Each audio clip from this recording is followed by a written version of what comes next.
កុំព្រួយចិត្តណាថ្លៃបងគ្មានថ្ងៃចោលអូនទេបទចម្រៀងនឹងខ្ញុំធ្លាប់ច្រៀងអោយអតីតកាលសង្សារចាស់ខ្ញុំក៏ស្ដាប់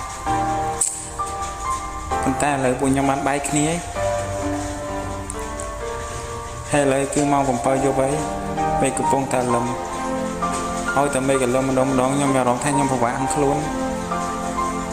ខ្ញុំអង្គុយនៅលើផ្ទះខ្ញុំមើលតាមមាត់អួចខ្ញុំស្រឡាញ់ទៅខាងណាក៏នឹកតែឃើញគេដែរខ្ញុំចង់ទាញពេលវេលាមួយនោះឲ្យថយក្រោយប៉ុន្តែប្រហែលជាវាមិនអាចទៅរួចហេតុអីបានមនុស្សស្រឡាញ់គ្នាចាំបាច់បែកគ្នាទៅអីខ្ញុំអត់យល់